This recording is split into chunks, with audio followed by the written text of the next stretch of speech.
예수전도단이라는 선교단체에 천안지부 찬양사역 리더를 할 때 일입니다.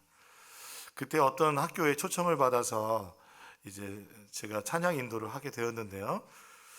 그 찬양 인도를 하기 위해서 갔던 학교는 그 천안에 있는 남서울대학교라는 학교였습니다. 그 남서울대학교에서 저희를 초청했는데, 저희 찬양팀을 초청했는데, 초청한 이유가 뭐냐면 학기 말에 그 학교는 일반 대학인데 채플이 있는 학교였습니다.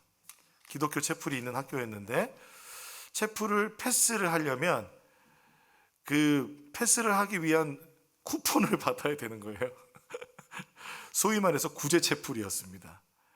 그러니까 여기에 참석을 하면 구제를 해준다.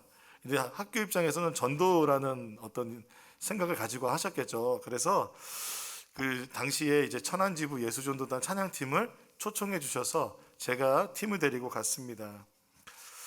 그렇다면 알 수 있는 게 뭐냐면, 여지껏 한 번도 예배를 제대로 참석하지 않은 학생들에게 이 예배를 드리면 패스, 구제해 준다는 겁니다. 그러니까 어떤 사람들이 왔겠습니까? 상상이 되시죠? 제가 기억에 그 앞에 있는 사람들이 뭐 서로 남녀가 팔짱을 낀 사람, 남녀가 못 오면 혼자 팔짱 낀 사람, 조는 사람, 딴짓하는 사람. 그러니까 제가 이제 목사가 이런 말을 해서 죄송하지만 그 앞에서 작두를 타도 그들은 은혜 받지 못할 사람들이었습니다. 네, 그런데 상상해 보세요. 이게 예배가 될까요, 안 될까요?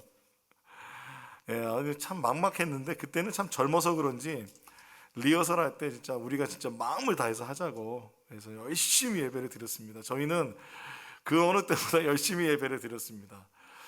그래서 지금도 생각이 나는 것 같습니다. 은혜를 받았거든요. 우리는 너무 좋았어요.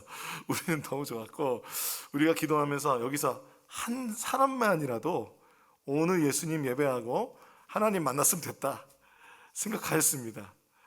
근데 여러분 어떻게 생각하세요? 예배입니까? 아닙니까? 네, 여러분 대답은 속으로 하시고요. 진정한 예배였을까? 영과 진리의 예배였을까? 아니었을까요? 또한 사람들은요, 예배에 대한 취향이 있습니다. 그래서 어떤 사람은 전통 예배를 좋아하고요, 어떤 사람은 찬양 예배를 좋아해요. 근데 이거는요, 옳고 그름의 문제가 사실은 아닙니다. 다양한 예배의 형식이 있는 겁니다. 그런데 이 예배의 형식은 음악적 취향하고도 되게 비슷합니다. 그래서 여러분, 정치적 취향이 다른 것은 우리가 어떻게 같이 합의점을 찾을 수 없듯이 음악적 취향도 이렇게 어떻게 합의점을 찾기가 쉽지가 않습니다. 그러다 보니까 예배에 대한 취향도 그것을 맞춰가기가 되게 쉽지가 않습니다. 그러므로 어떤 사람들이 한 예전 예배를 잘 드리던 사람들에게 갑자기 찬양 예배 드리라 그러면 큰 박탈감을 느낍니다. 그 찬양 예배 잘 드리는 사람에게 또 예전 예배 가서 앉아 있으라고 하면 답답함을 느낍니다. 그만큼 사람들은요, 다양하게 하나님 창조해 주셨어요. 그렇기 때문에 기독교 세계에도 그 예배의 형식이 다양합니다.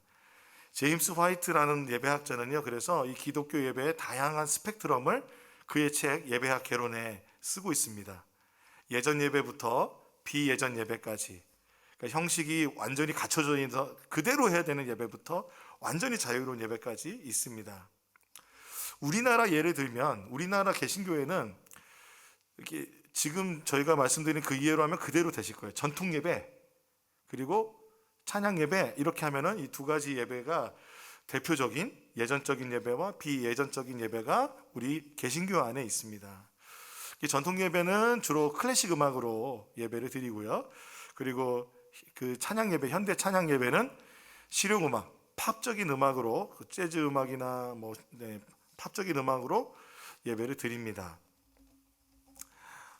그런데 이 두 가지 예배의 형태에 있어서 서로 존중하고 서로 이렇게 이해해 주어야 되는데, 어떨 때 보면은 서로 우리가 더 하나님께서 받으시는 예배다라고 말하면서 서로 이렇게 좀 논쟁이 되는 경우가 많습니다. 그렇기 때문에 이런 현상을 보고 어떤 분은 이렇게 얘기했습니다. 예배 전쟁이다. 월십워이다라고 말합니다. 그러니까 아이러니하게도 예배를 갱신해서 예배를 더 잘 드리자고 하면 할수록 예전 예배는 더 전통을 강조하게 되고 찬양 예배는 더 자유로움과 또 새로운 곡들을 강조하게 되고, 그러니까 이 두 예배 갱신 운동이 오히려 더 합의점을 찾지 못하는 모습을 보게 됩니다. 그렇다면 여러분, 정말 참으로 하나님이 원하시는 영과 진리로 드리는 예배는 뭘까요? 그 구제체풀과 또 이렇게 월시모어라고 하는 예배 전쟁의 이 상황 가운데 예수님이 우리에게 오신다면은 뭐라고 말씀하실까요? 우리에게 어떻게 얘기하실까요? 생각해 볼 필요가 있겠습니다. 그래서 우리는요, 오늘 요한복음 말씀을 통해서 한번 살펴보려고 하는데요, 자신의 삶의 근본적인 그 남편의 문제를 꿰뚫고 있는 그 유대인 남자 만난 사마리아 여인, 여러분 기억하시죠?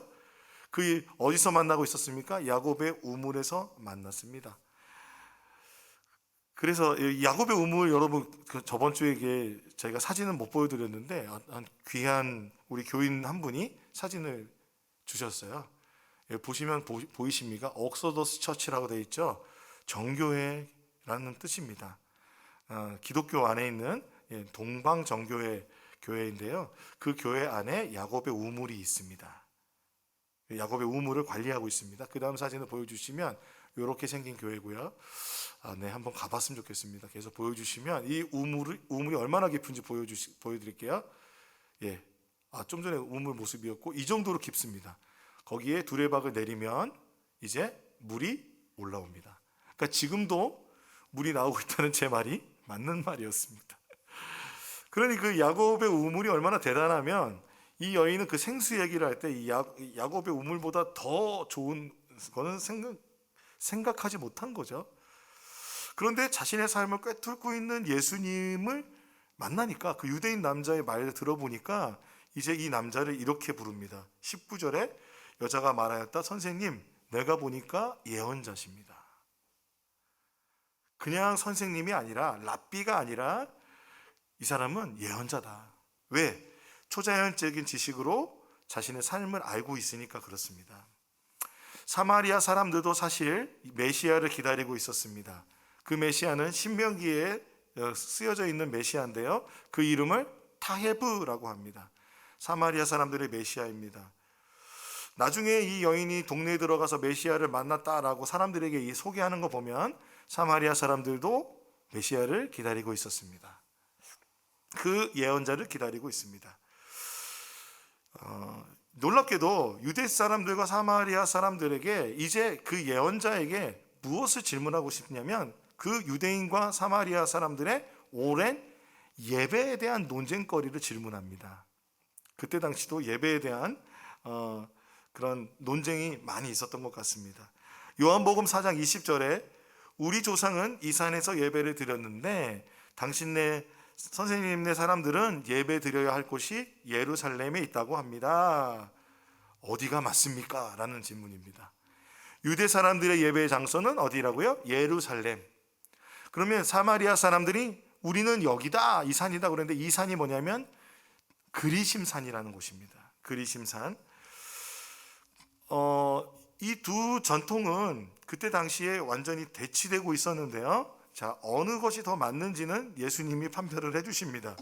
그렇다면 이제 우리가 살펴볼 때 유대 사람들은 예루살렘이라고 하였는데, 그 이유는 신명기 12장 5절에 당신들은 주 당신들의 하나님이 자기 이름을 두려고 거처로 삼으신 당신들 모든 지파 가운데서 택하신 그곳으로 찾아가서 예배를 드려야 합니다.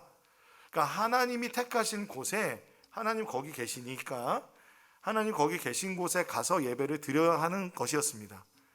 그래서 그들이 선택했던 곳은, 여러분 사실 모세의 성막, 모세의 회막은 이동하는 것이었습니다.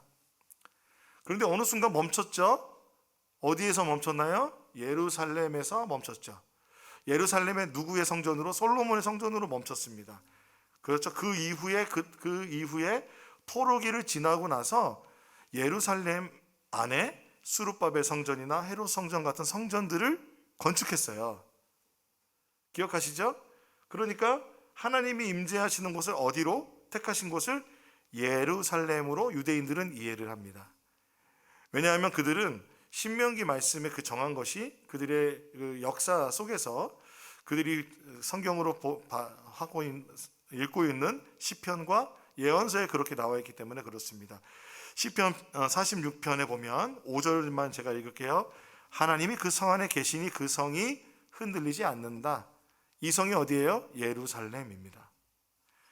두 번째 이사야에도요, 사람들은 그들을 거룩한 백성이라 부르며 주님께서 속량하신 백성이라 부를 것이다. 사람들은 너 예루살렘을 하나님께서 사랑하신 도성이라 부르며 하나님께서 버리지 않은 도성이라 부를 것이다. 하나님께서 앞으로도 예루살렘을 하나님께서 사랑한 도성이라 부른다라고 그들은 그대로 이해하고 있었습니다. 예레미야 3장 17절에 보면은 누구나 예루살렘을 주의 보좌라고 부를 것이며 라고 말합니다. 그러므로 유대인들은 이러한 말씀들에 근거해서 예루살렘에 하나님이 임재하시는 그 보좌가 있다고 믿었습니다. 그곳이 하나님이 선택하시고 하나님 거기에 임재하신다 믿었던 것입니다. 그런데 사마리아 사람들은요, 그 예언서와 지혜서 같은 성경을 정경으로 인정하지 않았다고 해요. 그래서 그들은 모세 오경만을 성경으로 인정했기 때문에 신명기에서 말하는 성전의 그 장소를 장소 삼아 예배를 드려야 된다고 믿었대요. 그래서 신명기 27장 12절에 보면 이렇게 되어 있습니다. 당신들이 요단강을 건넌 뒤에 백성에게 축복을 선포하려고 그리심산의 설 지파들은 시므온과 레위와 유다와 익사갈과 요셉과 베냐민 지파입니다 라고 말합니다. 이 그리심산을 왜 그렇게 생각하냐면 아브라함이요, 약속의 땅, 즉 가나안에 들어가서 첫 번째로 제단을 쌓은 곳이 세겜이라는 곳인데 그것이 위치한 곳이 바로 그리심산입니다. 그렇기 때문에 그들은 이 그리심산의 거룩한 산이라고 믿었고 거기에 하나님이 임재하시니 거기에 하나님께서 하나님의 성전을 세워야 된다고 생각했어요. 그래서 실제로 BC 4세기 초에 그리심산에 성전을 세우기도 합니다. 그런데 이걸 누가 싫어했을까요? 유대인들이 싫어하죠. 유대 왕의 요한 힐카누스라는 왕이 그리심산 성전을 파괴해 버렸습니다. 그러니까 이런 게 좀 유대인과 사마리아인들 사이에서는 서로 갈등이 되고 서로 그런 실제로 역사 안에서 서로에게 이렇게 성전에 위해를 가하거나 서로 어려움을 주는 일들이 많이 있었다고 합니다. 이러한 배경 속에서 사마리아 여자는 유대인 예언자로 보이는 예수님께 어느 산이 맞냐고 물어보는 겁니다. 어느 산이 맞냐고 물어보는 겁니다. 어느 산이 하나님이 임재하셔서 예배를 받으시는 하나님의 보좌가 있냐? 왜냐하면은 당신은 하나님의 보좌가 임재하시는 그곳이 바로 그 예배의 장소가 예배의 본질을 말하기 때문에 그렇습니다. 예배의 진정성을 말해줍니다. 내가 진정한 예배를 드렸는지 안 드렸는지를 그것으로 판단할 수 있었기 때문에 그렇습니다.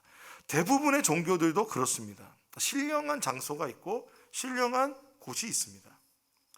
그것처럼 이러한 것에 대한 질문은 당시에는 당연한 것이었습니다. 그러나 그런 질문이 지금 우리에게도 있는 건 사실입니다. 그런데 이 두 가지 논쟁에서 예수님께서는 먼저는 유대인들의 손을 들어주세요. 왜냐하면 유대인들은 모세오경 외에도 역사서와 지혜서, 예언서를 가지고 조금 더 하나님에 대한 온전한 지식을 가지고 예배를 드리고 있었기 때문에 그렇습니다. 그리고 유대인에게서 메시아가 나온다는 그 예언들에 대해서도 그들은 믿고 있었고, 따라서 22절에 예수님 이렇게 말씀하시죠. 너희는 너희가 알지 못하는 것을 예배하고 우리는 우리가 아는 분을 예배한다. 구원은 유대 사람들에게서 나기 때문이다 라고 말씀하고 계십니다. 유대 사람들은 지혜서, 그리고 역사서, 그리고 예언서 등을 통해서 하나님의 뜻을 계속 시간의 역사를 통해서 듣고 있었습니다. 하나님의 계시를. 그런데 사마리아 사람들은 오경에서 멈춰 있었습니다. 오경에서 멈춰 있어서 그 오경만을 가지고 있었기 때문에 예배에 대한 지식이 더 잘하지 못했던 거죠. 그래서 제가 생각해 보니까 그 구제체풀이 딱 이거랑 맞아요. 너희는 알지 못하는 것을 예배하고 우리는 아는 것을 예배한다.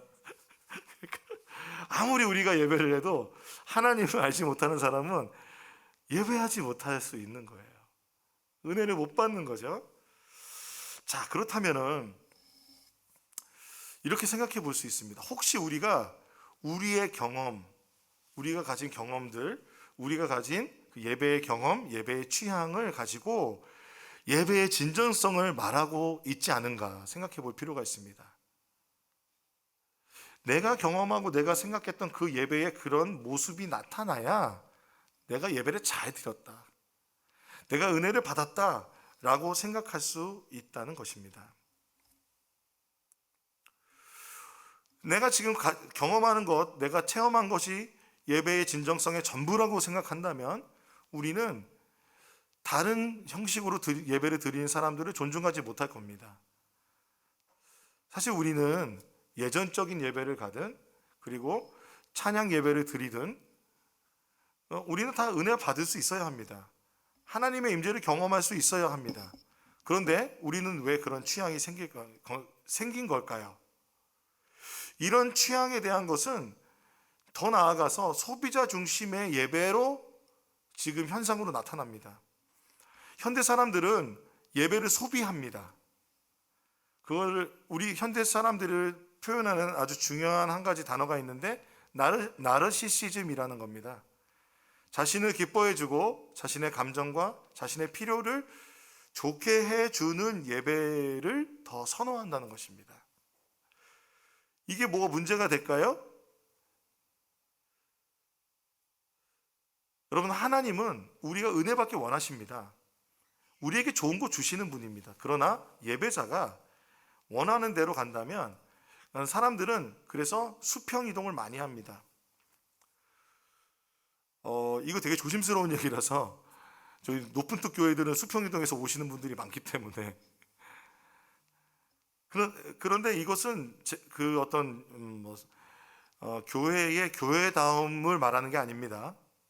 그러니까 사람들이 찬양의 어떠함, 교회의 건물의 어떠함, 그리고 여러 가지 그런 부분들이 나랑 다 맞아야 그 교회들을 찾아간다는 것이고, 문제는 뭐냐면 교회는 자신들의 철학과 이것과 상관없이 이 회중들의 그런 취향들을 맞추는데 급급하여 그리고 교회가 성장하는데 급급하고 있다는 데가 문제가 있는 겁니다. 그렇다면 높은 뜻 안성교회 예배는 어떠해야 할까요? 저희는 교회의 성장만을 추구하는 그런 예배를 드리지 않기 원합니다. 높은 뜻 안성교회는 하나님이 주인 되시는 교회이기 때문에 하나님을 영과 진리로 예배하는 것을 첫 번째로 삼을 것입니다. 하나님이 주인 되심을 우리가 행동으로, 우리의 삶으로 표현하는 것이 예배입니다. 그렇기 때문에 예배에 최선을 다할 것입니다. 그러나 그것은 예배의 본질에 맞게 드릴 것입니다. 사람의 취향이나 그런 부분들, 사람의 취향이나 어떤 정해진 형식 하나를 고집하거나 그렇지 아니하고 성경적인 예배에 대해서 저희는 연구하고 예배를 드리려고 합니다. 그래서 예배의 장소 문제에 대한 질문을 제시하는 사마리아 여자에게 예수님 이렇게 말씀하십니다. 오늘 우리에게도 말씀하시는 것입니다. 함께 이 말씀 읽어보겠습니다. 시작. 예수께서 말씀하셨다. 여자여, 내 말을 믿으라. 너희가 아버지께 이 산에서 예배를 드려야 한다거나 예루살렘에서 예배를 드려야 한다거나 하지 않을 때가 올 것이다. 예수님은 예루살렘이나 그리심산이나 그 예배의 장소의 문제가 예배의 진정성을 말해주는 그때가 이제 지나고 그 진정성을 묻지 않는 때가 올 거라 말씀하십니다. 이 말씀을 보니까 제가 이런 생각이 들었어요. 요한복음이 쓰여질 당시의 상황이 어땠을까? 그때가 이제 AD 90년 정도였거든요. 그러면은 뭐가 없냐면 AD 70년에 사마리아 성전이 예루살렘 성전이 로마에 의해서 완전히 회파돼 버립니다. 그리고 역사적 기록에 따르면 로마와 유대가 전쟁을 하고 있는 상황 속에서 유대 사람들이 사마리아 성을 완전히 회파해 버립니다. 그러므로 예수님의 이 말씀, 영과 진리로 예배를 드리라는 예배를 말씀하신 바로 이때에는 예루살렘 성이 없었던 겁니다. 예루살렘 성전이 없었던 겁니다. 소위 말해서 성전 없는 시대가 된 겁니다. 하나님이 임재하신다고 했던 그 성전이 없는 시대예요. 사마리아 사람들도 거기에는 이제 회파된 상황이었던 것입니다. 그리고 예수 그리스도로 말미암아 복음이 전해져서 초대교회 교인, 초대 공동체들이 세워지고 있었던 때입니다. 1873년에 그 예루살렘 수도원에서 그 도서관에서 한 책이 발견이 되는데요. 이 책이 뭐냐면 디다케라는 겁니다. 어려운 말이죠. 한국말로 한다면은 12사도를 통해 이방인들에게 준 교훈이라는 제목입니다.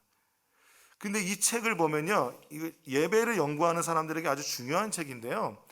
이 책에는 성찬과 그리고 세례에 대한, 그리고 기독교인이 되는 과정에 대한 부분들이 초기의 모습으로 나타나 있습니다.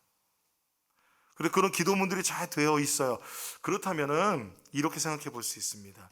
그때 당시에 이 말씀을 들을 당시에 이미 교회는 그 엄청난 박해 속에서도 세계 선교를 향하여 뻗어나가고 있었고, 이방인들까지도 예수를 믿는 교회가 형성이 되고 있었습니다. 그들은 모일 때마다 하나님을 예배하였습니다.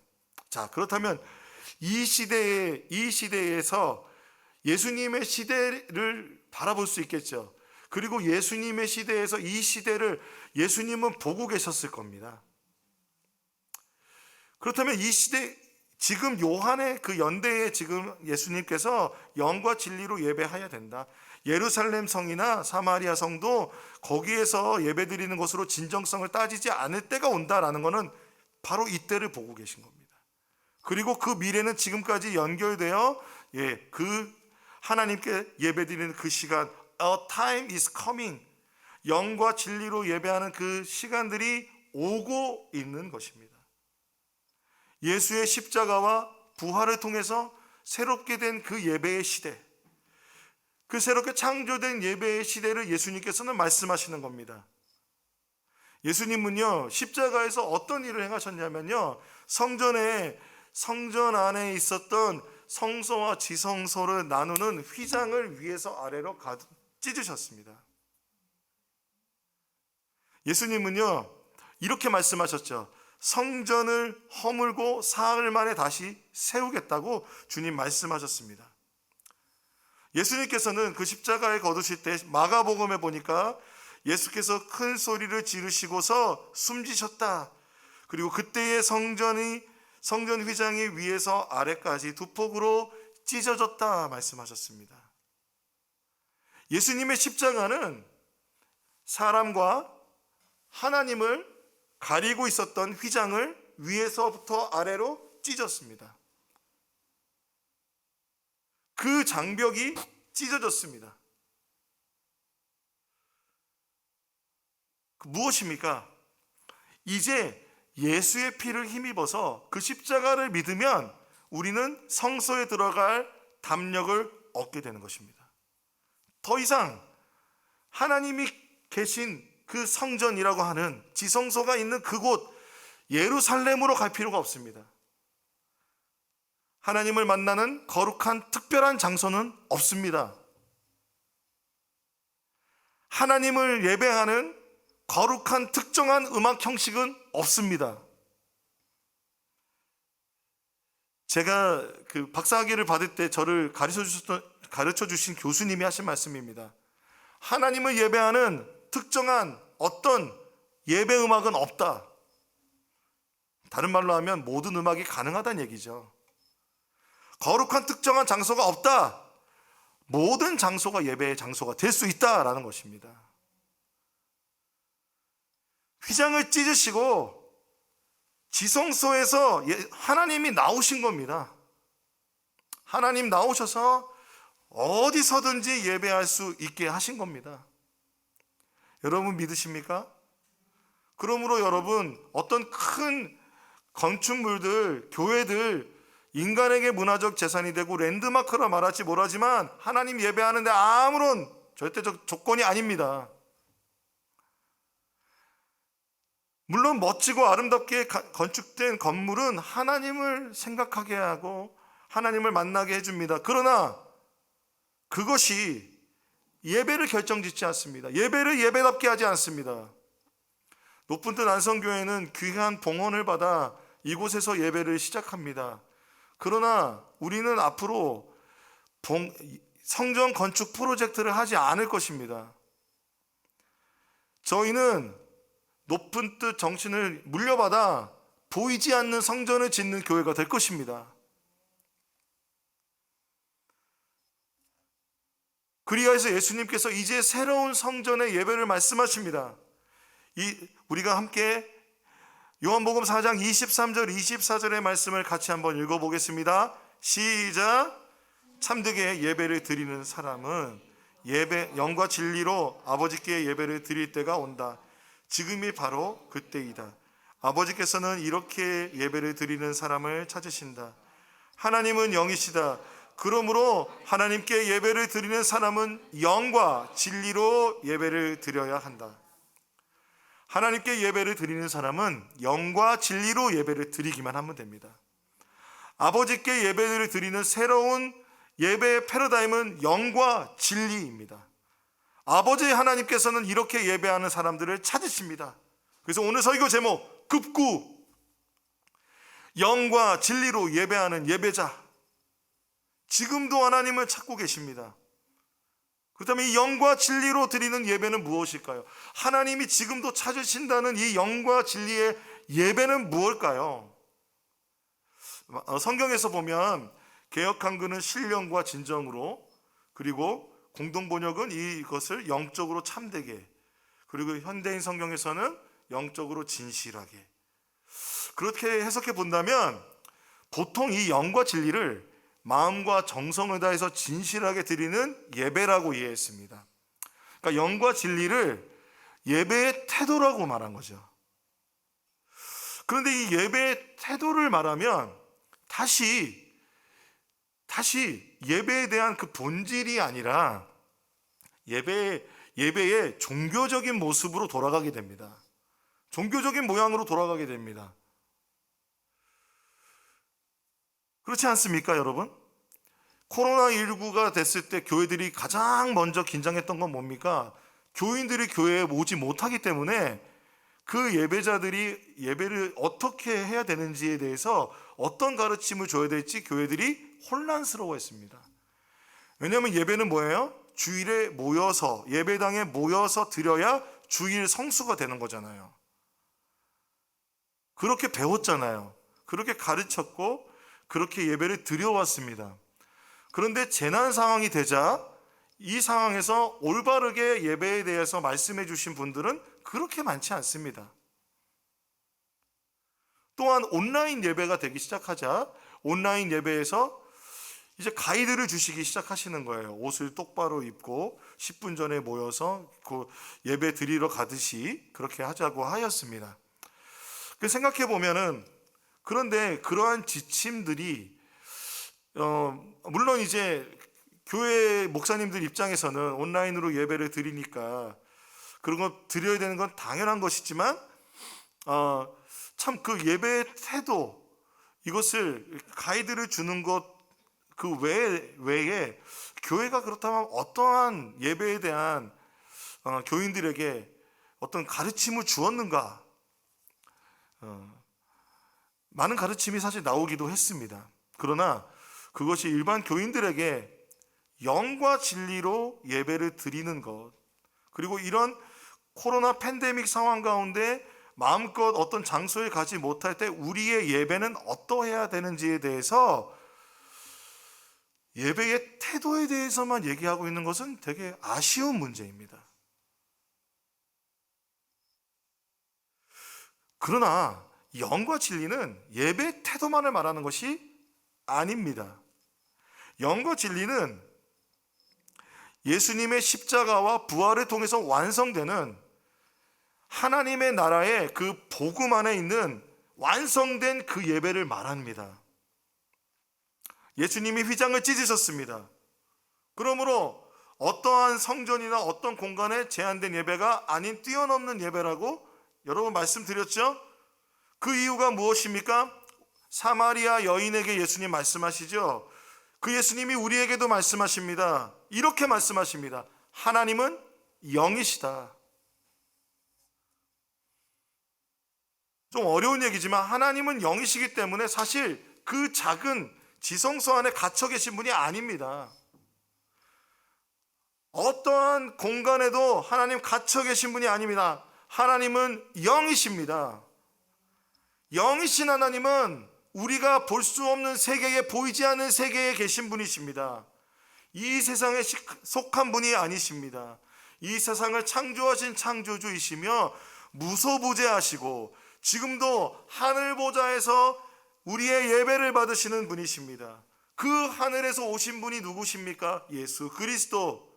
그 하늘에서 이루어진 것들을 우리에게 말씀해 주신 분이 누구십니까? 예수 그리스도입니다. 그래서 예수님은 자신을 하늘을 이어주는 사닥다리라고 말씀하셨습니다. 요한복음 1장 51절에 내가 진정으로 진정으로 너희에게 말한다. 너희는 하늘이 열리고 하나님의 천사들이 인자 위에 오르락 내리락 하는 것을 보게 될 것이다. 하나님은 요한계시록 4장과 5장에 보면 사도 요한이 성령의 계시로 이 장면을 온전히 보게 되는데요. 그 아름다운 그 보좌 앞에서 하나님은 천사의 찬양, 그리고 성도들의 찬양, 이 성도들은 이전에 믿었던, 지금 이 땅에서의 삶을 마치고 하나님과 함께 있는 그 성도들이 함께 하나님을 찬양하고 있는 그 찬양, 하늘의 찬양의 모습을 보게 되었습니다. 하나님은 지금도 전 온 우주에서 이 찬양과 경배를 받으시며 예배를 받으시는 분이 우리 하나님이십니다. 우리는 그 하나님을 영과 진리로 예배합니다. 영과 진리는 그러므로 다르게 정확하게 요한이 말한 것이 무엇인지 그 안에서 생각해 보아야 합니다. 첫 번째로 영은 푸뉴마라는 단어를 썼습니다. 푸뉴마라는 단어는 성령을 말합니다. 그러므로 예배의 태도를 나타내는 카르디아라는 단어나 푸시케라는 단어가 아니라 성령을 말합니다.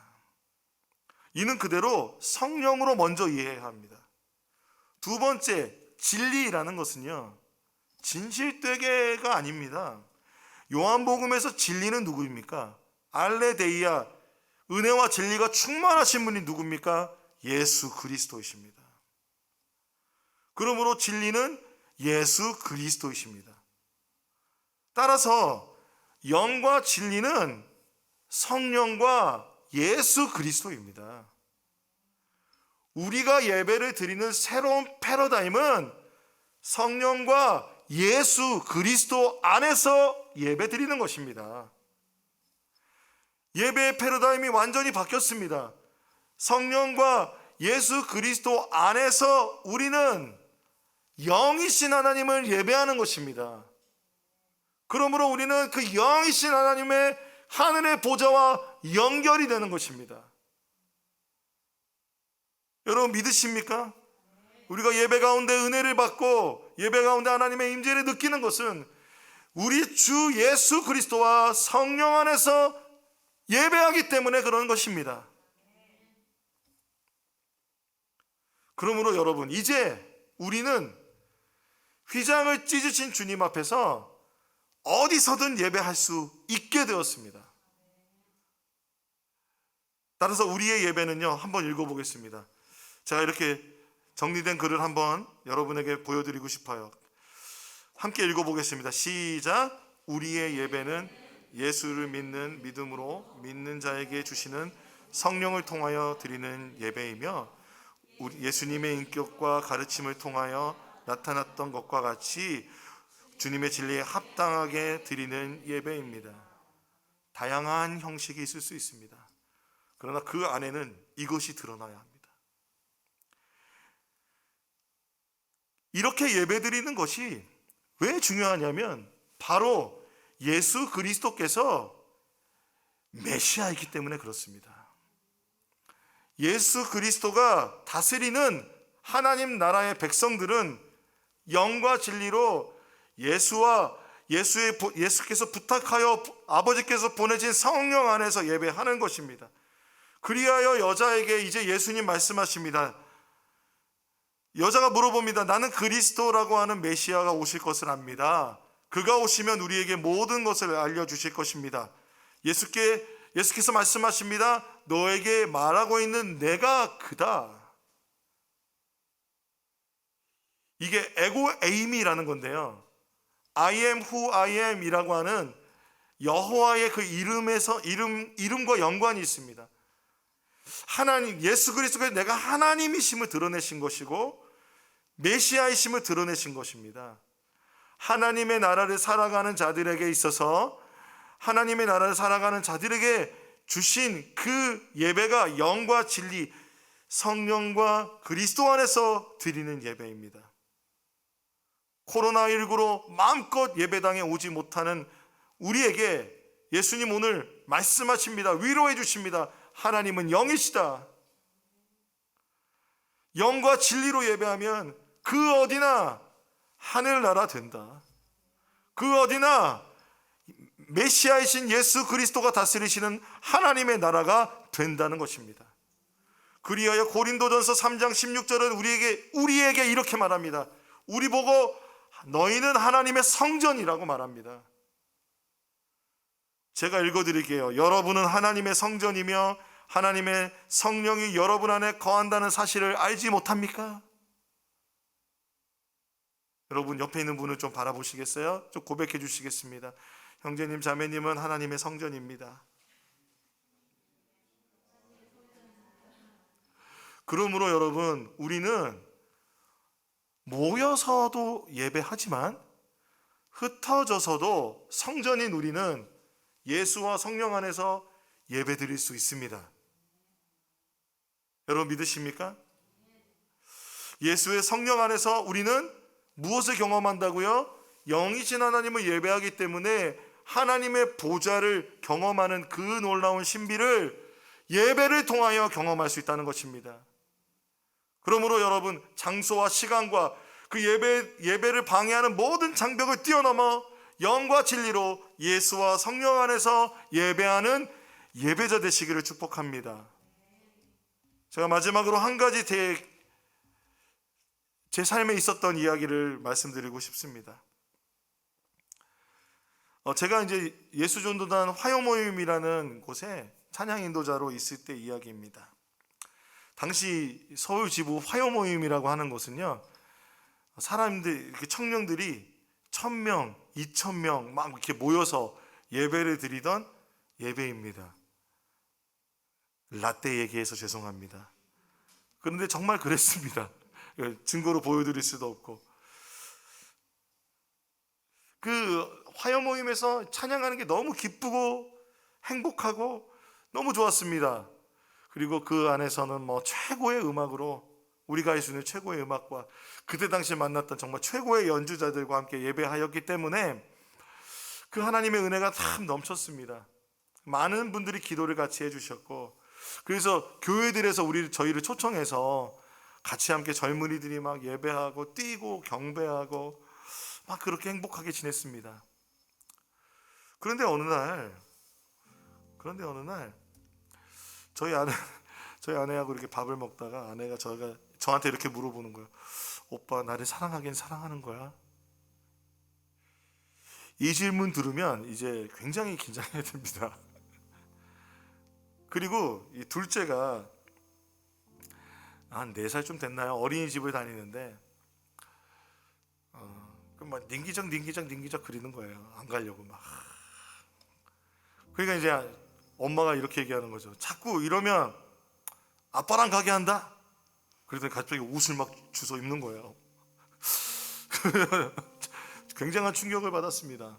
나는 사역을 잘하고 있었고 하나님을 예배하는 예배자로서 사람들에게 초청도 받는 사람인데 나는 아내에게 사랑조차 표현하지 못하고 있구나.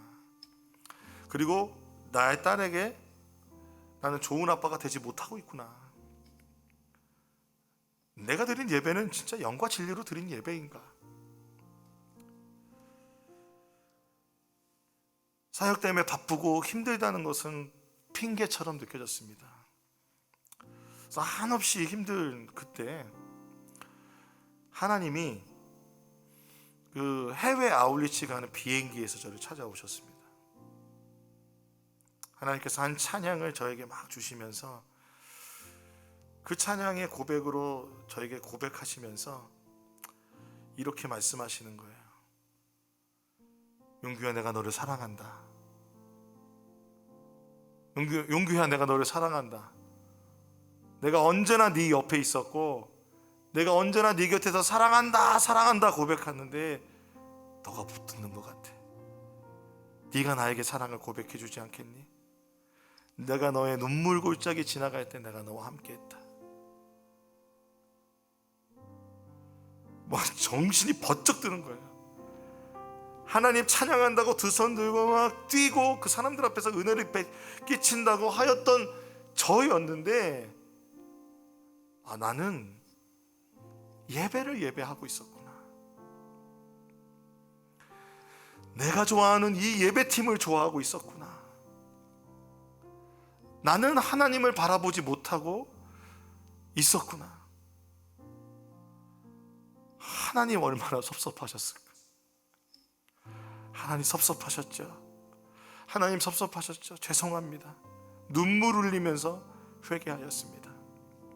그리고 제가 각오를 했습니다. 2가지를 각오했는데 내 삶의 첫 번째 우선순위는 가정이다. 하나님 먼저 나와야 되는데 하나님 사랑하는 것보다 가정 지키는 게 더 먼저 다짐을 했어요. 2번째, 내가 사역을 함에 있어서 하나님 없는 예배 사역은 하지 않겠다. 하나님 없는 예배 사역이 있을까요? 저는 있을 수 있다고 생각합니다. 왜? 영과 진리, 예수와 성령 안에서 하나님과 동행하는 그 삶. 근데 그것조차도 내가 하는 게 아니더라고요. 하나님께서 우리를 이끌어주고 계십니다. 그래서 그때부터 주님과의 친밀감이, 하나님과의 친밀감, 하나님 앞에 나아가는 것이 저의 삶의 우선순위가 되었습니다. 사랑하는 여러분, 주님은 예배 태도 좋은 예배자 원하시는 게 아닙니다. 영과 진리로 예수와 성령 안에서 정말 하나님을 사랑하는 사람, 하나님을 만나는 사람을 주님 원하십니다. 하나님 예배자를 찾으신다는 것은 사마리아 사람이든지 유대인이든지 그 어떤 배경에 있을지라도 주님은 하나님 앞에 나올 수 있는 길들을 열어 놓으셨습니다. 할렐루야. 그렇다면 여러분, 우리가 주님께 나아가지 않으시겠습니까?